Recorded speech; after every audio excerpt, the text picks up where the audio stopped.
오늘 견물생심 뭐 굳이 말씀드리지 않아도 뜻은 다 아시리라고 보고 이라는 제목으로 오늘 땅에 대한 이야기를 조금 더 나누도록 하겠습니다.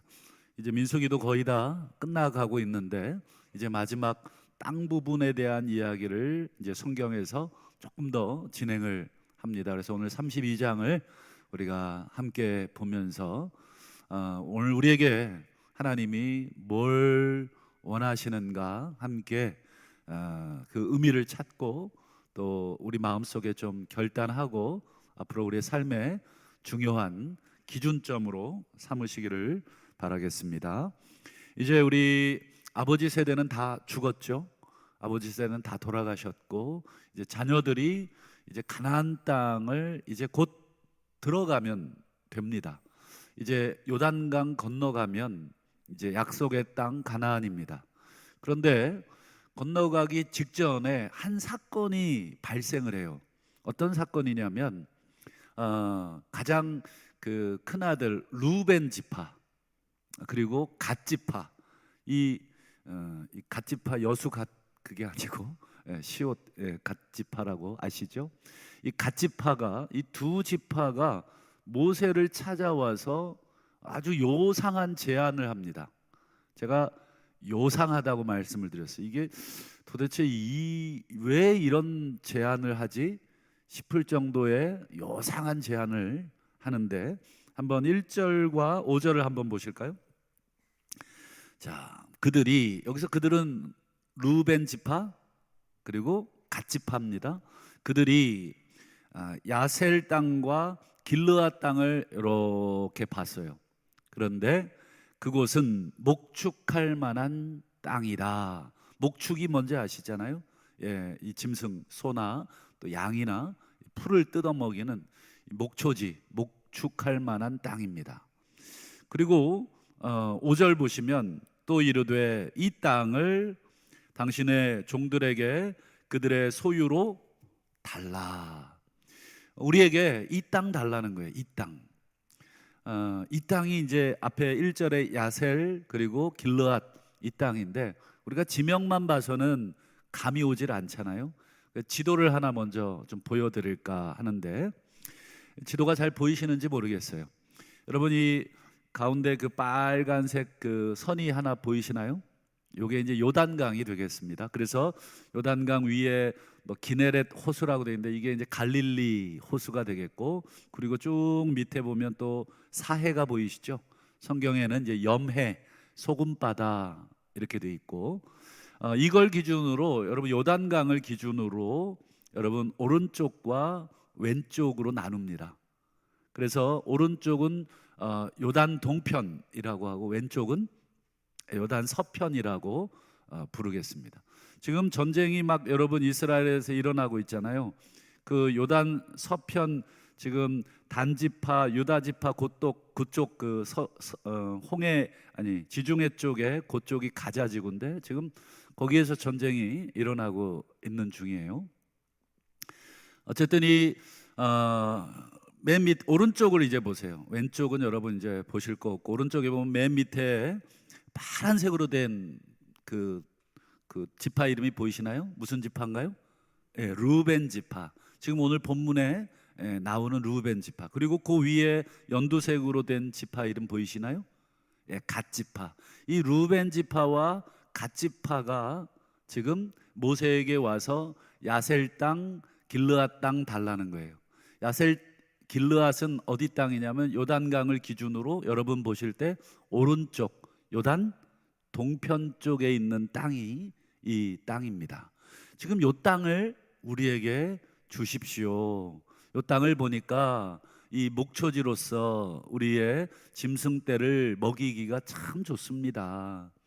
이게 도대체 우리가 지도만 봐가지고는 이 땅이 얼마나 좋은 땅인지 우리가 볼 수가 없으니까 한번 직접 현장에 가서 찍은 사진 몇 장을 제가 찍은 건 아니고 누군가가 찍은 것을 여러분들에게 좀 보여드리겠습니다. 먼저 한번 보실까요? 첫 번째 사진 한번 보시죠. 어떻습니까? 참 좋죠?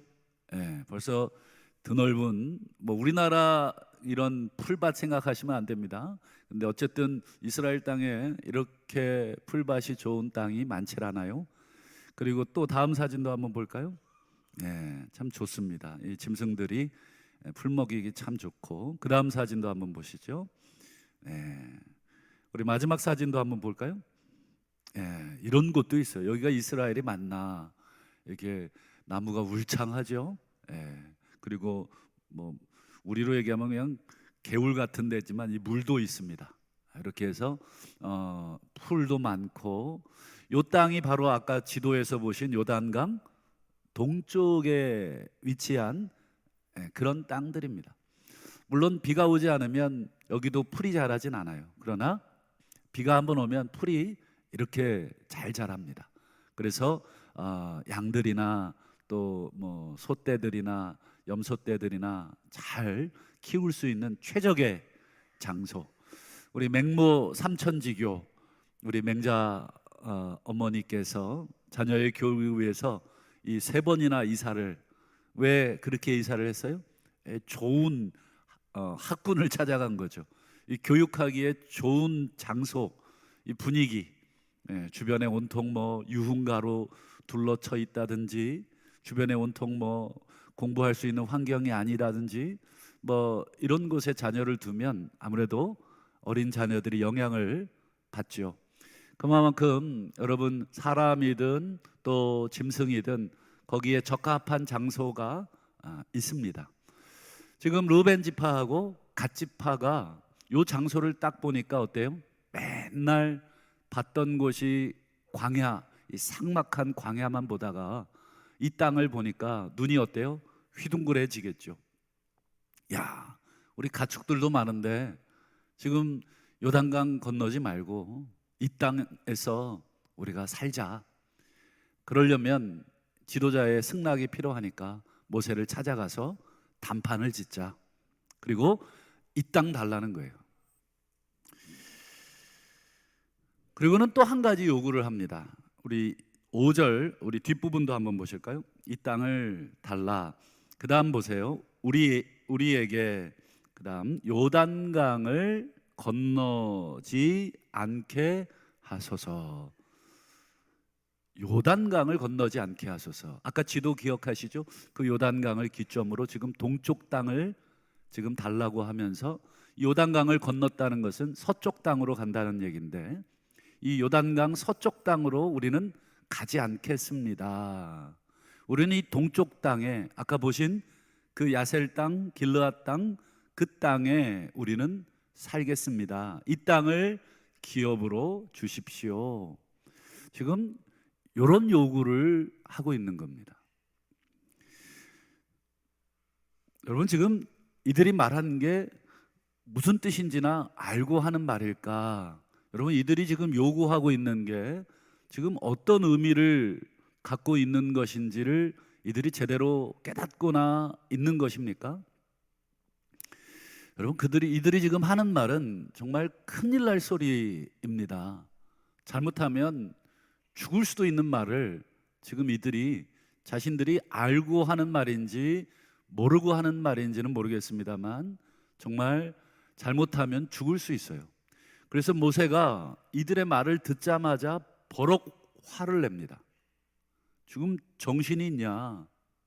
너희 아버지 세대들이 어떻게 하다가 죽었냐? 광야에서 너희 아버지 세대들 다 죽는 거 봤지? 왜 죽었어? 그래, 지금 이 요단강 건너에 있는 이 약속의 땅에 안 들어가겠다고 해서 너희 아버지 세대들이 다 광야에서 너희들과 함께 고생하다가 다 죽었잖아. 제가 지금 굉장히 점잖하게 말해서 그렇지 굉장히 모세가 화를 내고 있는 상황이에요. 그런데 지금 너희들이 이 땅을, 이 요단강을 건너지 않겠다, 바꾸어 말하면 하나님께서 약속하신 땅을 건너지 않겠다, 차지하지 않겠다. 조금 더 길게 말하면 아브라함 때부터 하나님께서 주시겠다고 약속하신 이 땅을 너희들이 들어가지 않겠다. 지금 이 말을 너희들의 입에서 지금 내뱉은 것이냐? 지금 이 말의 무게가 얼마나 무거운 것인지, 이 말이 얼마나 위험한 말인지 너희들이 정녕 아버지 세대를 보고도 정신을 못 차렸단 말이냐. 이게 6절부터 15절까지 아주 길게 지금 모세가 이 과거의 역사를 쫙 설명하면서 지금 루벤 지파, 갓 지파들에게 야단을, 완전히 분노를 쏟아붓고 있어요. 그리고는 무섭게 저주를 합니다. 14절만 한번 보실까요? 14절. 보라, 너희는 너희의 조상들의 대를 이어 일어난 죄인의 무리다. 야, 여러분, 면전에 대고 이 죄인의 무리들아, 이렇게 막 쏴붙일 수 있습니까? 지금 루벤 지파, 갓 지파가 이 땅 참 좋습니다. 우리 이 땅, 우리 목초지로 우리에게 주십시오. 그리고 우리는 요단강 건너가지 않고 여기서 그림 같은 집 짓고 살겠습니다. 그 말 한마디 했다가 지금 날벼락을 맞고 있죠. 이 죄인의 무리들아. 그러면서 뒤에 말이 더 심합니다.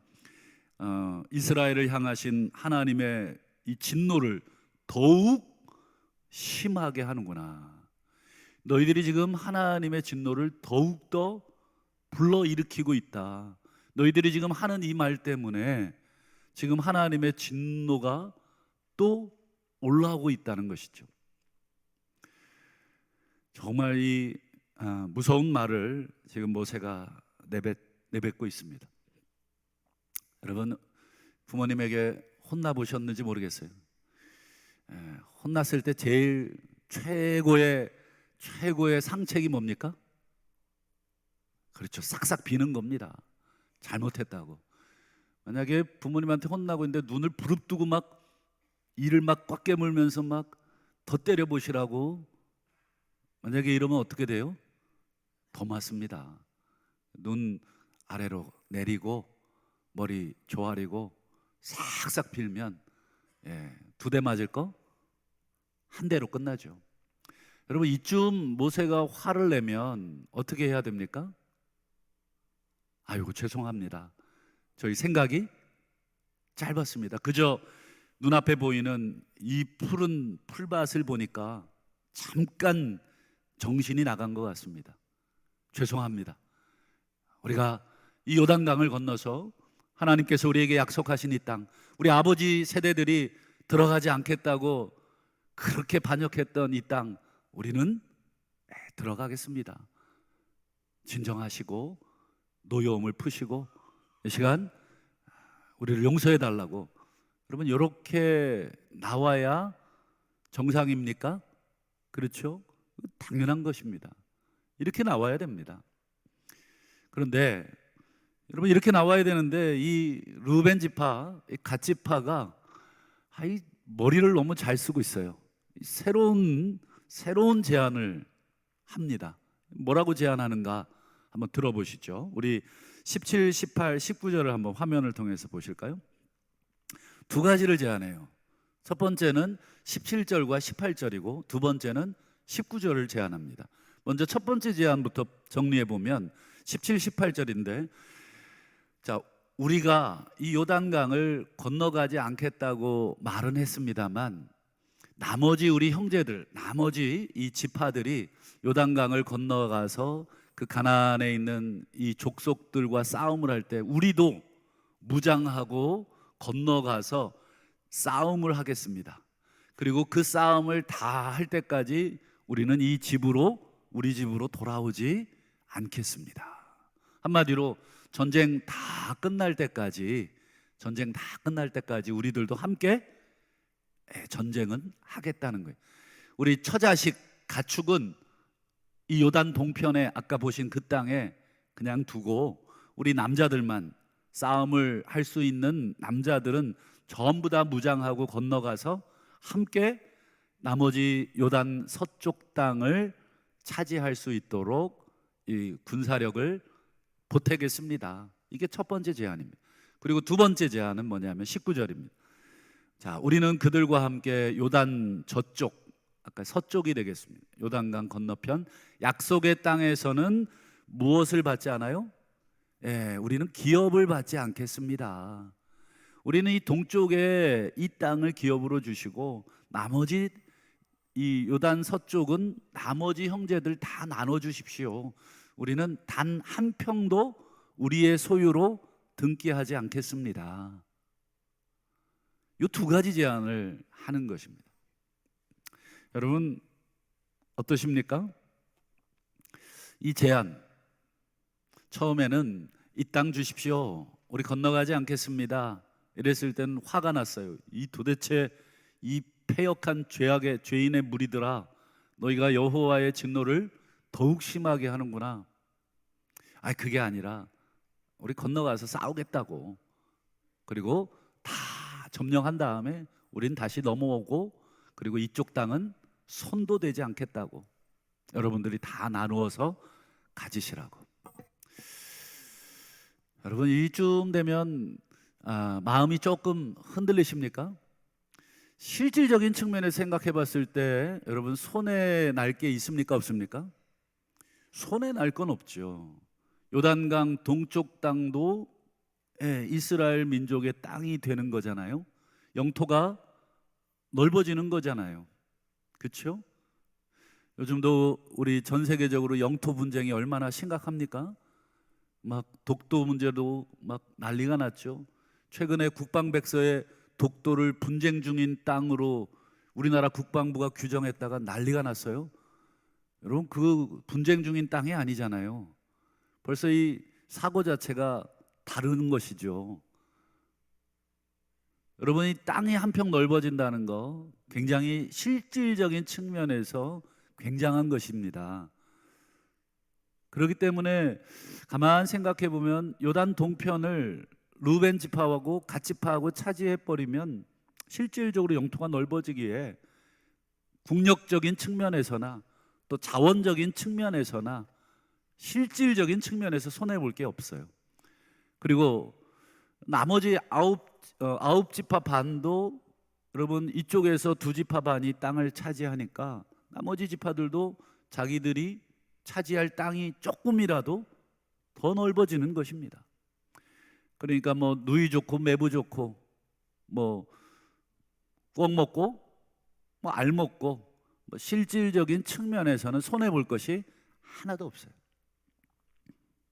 하지만 여러분 실질적인 측면에서만 생각할 게 아니라 영적인 측면에서 생각을 해보면 어떻습니까? 지금 루벤, 갓 이 두 지파가 요구하고 있는 요단 동쪽 땅은 엄밀하게 말하면 무슨 땅이 아닙니까? 어떤 땅이 아닙니까? 그렇죠. 약속의 땅이 아닙니다. 하나님께서 약속하신 땅도 아니고 주시겠다고 하신 땅도 아닙니다. 영적인 측면에서는 그렇습니다.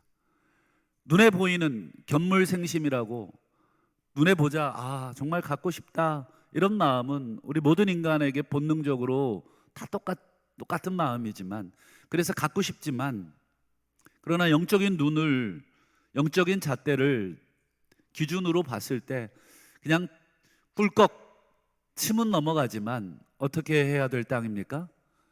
그냥 두고 건너가야 할 땅인 것입니다.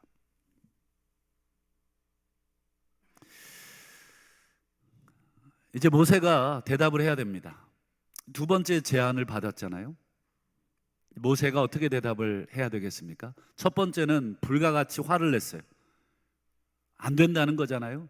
이 죄악의 무리들아, 너희들이 지금 여호와를 더욱더 경노하게 만들고 있다. 처음에는 화를 내면서 아주 거절을 한 것입니다. 근데 이 두 번째 제안을 듣고 모세가 어떻게 합니까? 모세가 안타깝게 그 제안을 수락을 합니다. 여러분 이 모세가 이 제안을 수락하는 과정에서 여러분 성경을 눈을 씻고 제가 읽어봤는데 눈을 씻고 찾아봐도 없습니다. 뭐가 없을까요? 그렇죠. 모세가 하나님께 뭐 이 문제를 가지고 기도를 했다든지 아뢰다든지 상의를 했다든지 물어봤다든지 하는 기록이 없어요. 여러분 기억나실 텐데 지난 민수기 우리 27장에서 이 슬로보앗의 딸들, 슬로보앗이라는 사람에게 아들이 없어요. 그 당시에는 이제 남자가 대표성을 가지고 땅을 기업을 받고 등기도 남자 이름으로 하는 시절이었잖아요. 근데 아들이 없다 보니까 이 슬로보앗이 자기가 분배받을 땅을 나누어 줄 자식이 없는 거예요. 등기를 해줄. 그러니까 졸지에 슬로보앗의 이름이 사라지게 생긴 거예요. 그랬을 때 이 슬로보앗의 딸들이 모세를 찾아왔죠. 아니, 아들이 없다고 우리 아버지 이름이 이 족보에서 사라진다는 게 말이 됩니까? 딸 자식도 자식입니다. 우리에게 이 기업을 상속해 주십시오. 아주 당돌하게 이 슬로보앗의 딸들이 모세에게 왔을 때, 이 문제를 요구했을 때 모세가 어떻게 했었습니까? 기억나시나요? 우리 그 부분을 한번 볼까요? 27장 5절 보세요. 같이 한번 읽어볼까요? 시작. 모세가 그 사연을 여호와께 아뢰니라. 여러분, 슬로보앗의 딸들이 아버지의 이름으로 받을 기업, 그거 달라고 하는, 그동안 관례적으로 없었던 일을 지금 요청하는 그 부분조차도 모세는 지금 어떻게 하고 있어요? 그 사연을 하나님께 아뢰고 하나님이 답을 주시죠. 슬로보앗의 딸들의 말이 옳다. 그래서 하나님께서 법을 바꿔주십니다. 없던 법을 만들어서 앞으로 아들이 없으면 딸에게 줘라, 딸도 없으면 가장 가까운 친족에게 줘라, 이런 새로운 법을 만들어줄 정도로 하나님께서 개입을 하신 사건이 지난 27장의 사건이었습니다. 그런데 오늘 본문을 보니까 여러분, 이건 단순히 여러분 아들 없어서 딸에게 기업을 이어주는 문제가 아니라 아예 약속의 땅 밖을 요구하고 약속의 땅 밖에서 살겠다고 요구하고 약속의 땅으로 들어가지 않겠다고 지금 하고 있는 이 두 지파의 요구에 대해서 모세가 지금 단 한마디도 하나님께 이 사연을 여호와께 아뢰니라 라고 하는 구절이 오늘 32장에는 등장을 하지 않아요. 그리고는 모세가 이 책임을 혼자 질 수 없어서 여호수아도 부르고 또 제사장도 부르고 각 지파의 두령들도 불러, 지도자도 다 불러서 이 사실을 공포해 버립니다. 너희들도 함께 지금 공범을 만드는 거예요. 여러분, 오늘 이 르우벤 지파, 갓 지파의 요구, 실질적인 측면에서는 도움이 되죠. 땅이 넓어지잖아요. 그렇죠? 풀이 있는 땅을 얻게 되잖아요. 가축이 더 잘 자라겠죠. 가축은 그 당시에 경제력 아닙니까? 경제적으로 부를 누릴 수 있겠죠. 경제적으로 부가 늘어나면 어떻습니까? 국가의 부도 늘어나겠죠. 국가의 국방력도 늘어나겠죠. 외세에 대한 힘도 강해지겠죠. 여러모로 여러분 손해볼 것이 없습니다만 이들의 요구, 그리고 모세의 승낙이 훗날 여러분 이 공동체 하나님의 백성들에게 어떤 영향을 가져왔는가, 우리 마지막으로 이 부분을 살피고 말씀을 맺으려고 합니다. 여러분, 오늘 이 본문의 이 결정이 훗날 어떤 일들을 가지고 왔는지 혹시 기억나십니까? 제가 두 것만 말씀을 드리려고 합니다.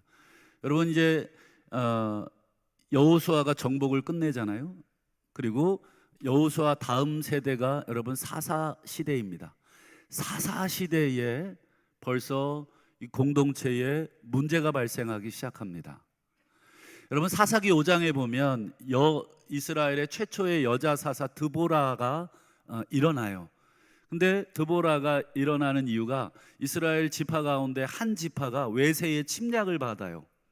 외세의 침략을 받으면 혼자 힘으로 감당할 수 있으면 감당하지만 감당할 수 없으면 주변의 이웃 지파, 형제 지파가 어떻게 합니까? 도와줘야 합니다. 그리고 실제적으로 도와달라고 공문도 보냈어요. 아무개 지파, 지금 우리가 이런 전쟁을 당했으니 와서 도와달라고. 그런데 여러분, 이 드보라가 이 전쟁을 수행함에 있어서 주변의 지파들에게 도움을 요청합니다. 그런데 오지 않은 지파가 있어요. 바로 요단강 동쪽에 있는 아까 길르앗 땅을 차지했던 그 지파가 오지를 않아요. 강 하나 건너서 오지를 않는 것입니다. 바로 이웃 지파가 공격을 당하고 있는데 바로 옆에 살고 있는 강을 하나 끼고 있긴 하지만 강 건너면 되거든요. 그런데 오지를 않아요. 그때 여러분 드보라가 이런 말을 합니다. 우리 사사기 5장 17절을 한번 보실까요? 길르앗은, 아까 이 길르앗이 여러분 기억나시나요?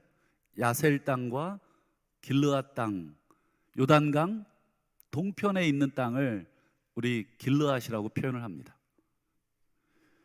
이 길르앗은 요단강 저쪽에 거주하고 있구나. 그리고 뒤에 보면 어찌 됨이냐 이렇게 지금 말을 하고 있잖아요. 이게 무슨 뜻이냐면 어찌하여 너희가 와서 우리를 도우지 않느냐 하는 거예요. 어찌하여 형제가 위급한데, 형제가 외세의 침략을 받아서 위기를 당하여 어려움을 당하고 있는데 어찌하여 요단강 동편에 있는 너희 길르앗 땅에 있는 이 사람들아, 루벤 지파하고 갓 지파하고 이제 므낫세 반쪽 반지파거든요. 이 지파 사람들이 오지 않은 것에 대해서 어찌 됨이냐라고 지금 여사사 드보라가 책망을 하고 있는 내용입니다. 어찌 된 것이냐, 어찌 오지 않은 것이냐, 어찌 형제가 어려움을 처해 있는데 어찌 돌보지 않은 것이냐. 여러분, 이 드보라의 이 한마디가 우리에게 가르쳐 주는 게 무슨 뜻입니까? 이미 요단강을 기준으로 동쪽과 서쪽이 서로 돕지 않는 그런 사이가 돼버린 거예요. 그래서 여러분 몇 장 더 넘겨가면 사사기 12장을 오늘 집에 가서 한번 읽어보세요. 사사기 12장에 가면 여러분 내전이 일어납니다. 동쪽 지파와 서쪽 지파 간에 내전이 일어나는 내용이 사사기 12장입니다. 여러분 요단강을 하나를 기준으로 해서 요단강 동쪽에 있는 지파 사람들은 시간이 불과 얼마 지나지 않았음에도 불구하고 이미 형제로서의 그 기능을 많이 상실해버리고 있는 것을 봅니다. 이스라엘 공동체가 여러분 이 대적을 향해 싸워야 되는데 불과 얼마 되지 않아서 자기들끼리 싸우는 형국으로 지금 공동체가 무너지고 있고, 그래서 사사기 여러분 마지막 가면 결국 어떻게 돼요? 한 지파가 사라져 버립니다. 정말 끔찍한 일들이 벌어지고 있는 장면들이 사사기에 기록이 되어 있습니다. 올해 이제 전국 대학 교수 1315명을 대상으로 올해의 사자성어 설문조사를 했는데 우리 전북대 중어중문학과 우리 명예교수이신 김병기 교수께서 제안하신 것이 올해의 사자성어로 채택이 됐다고 합니다. 아마 신문을 보신 분들이 계신지 모르겠습니다만 그분 김병기 교수가 제안한 올해의 사자성어는 이것이었습니다. 견리망의. 견리망의. 견리, 이익을 보고, 망의, 의로운 것을 잊어버린다. 눈앞에 있는 그 이익 때문에 정말 올바른 것을 추구해야 되고 올바른 것을 따라야 하는데 그걸 다 잊어버렸다는 거예요.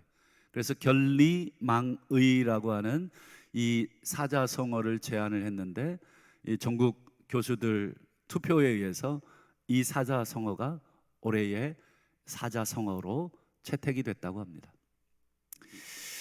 여러분 오늘 본문의 말씀을 보면서 루벤 갓지파가, 그리고 더 나아가서는 모세조차도 이 눈앞에 이 작은 이익을 보면서 그 이익에 사로잡혀서 하나님의 약속, 하나님의 계획, 하나님의 뜻을 잊어버린 결정을 오늘 본문에서 내렸습니다.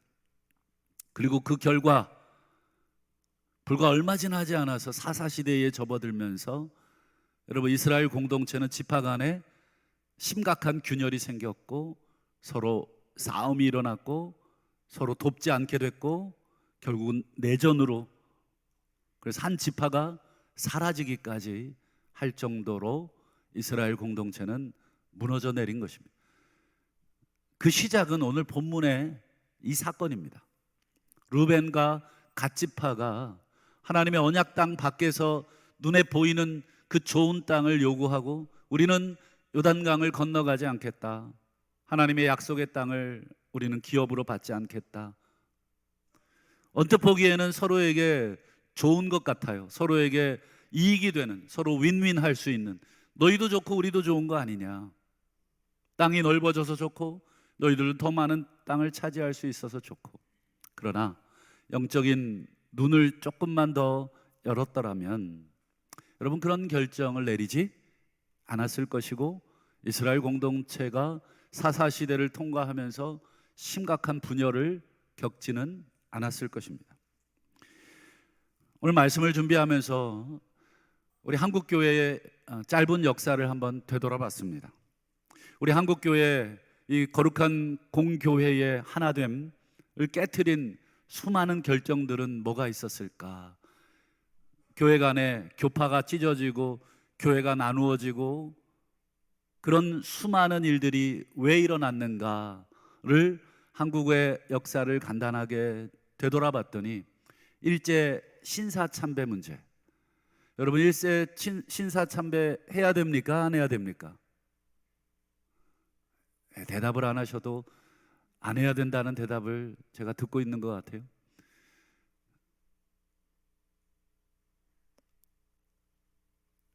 일본이 천황을 신으로 숭배하잖아요.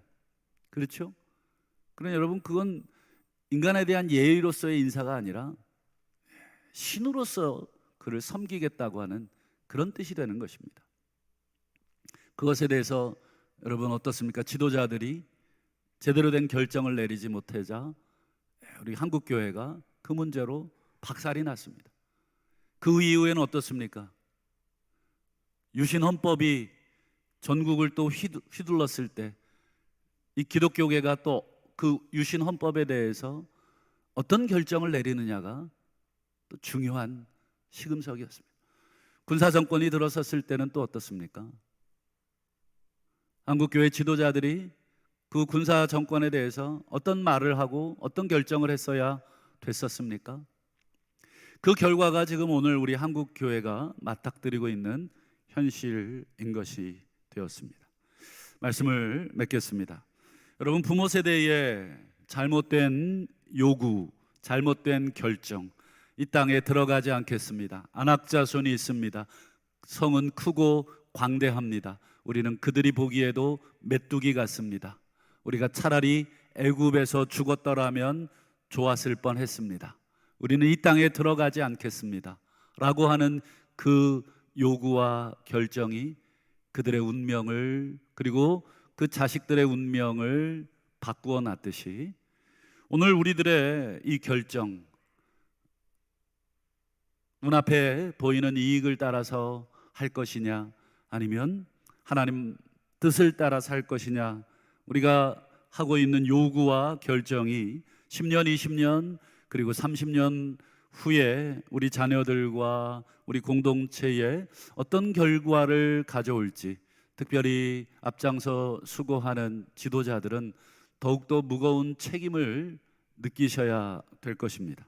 그리고 오늘 모세가 놓쳐버렸던 그 겸손히 결정 내리기 어려운 문제, 아니 결정 내리기 쉬웠지만 눈앞에 있는 그 욕심 때문에 결정을 못 내리고 있는 그 문제 앞에 어떻게 해야 됐었습니까? 겸손히 하나님께 여쭙고 하나님의 대답을 기다리고 그리고 신중하게 결정하며 공동체의 운명을 짊어지고 갔어야 될 것입니다. 바라기는 우리 오늘 크고 작은 우리 가정의 리더로서의 부모님들, 또 교회의 부서의 장들, 또 여러 가지 위원회의 위원장들, 또 속회장들, 또 교회의 우리 당회원들 등등 우리 모든 결정을 해야 되는 위치에 있는 분들은 항상 하나님의 뜻을 묻고 다시 한번 신중하게 결정하는, 그래서 우리 공동체가 다시는 분열의 고통을 겪지 않도록, 아픔을 겪지 않도록 해야 할 책임이 우리에게 있다는 것을 다시 한번 기억하고, 오늘 하루 또 내년 한 해 우리가 크고 작은 결정 앞에 먼저 엎드려 기도하고, 또 하나님의 뜻이 어디 있는지를 말씀을 통해 분명하게 그 기준을 잡고 결정하심으로 가정이 평안하시고, 우리 사회가 평안하고, 우리 교회가 평안하고, 위원회와 속회가 평안한, 우리 평안의 공동체가 다 되시기를 주님의 이름으로 축원합니다.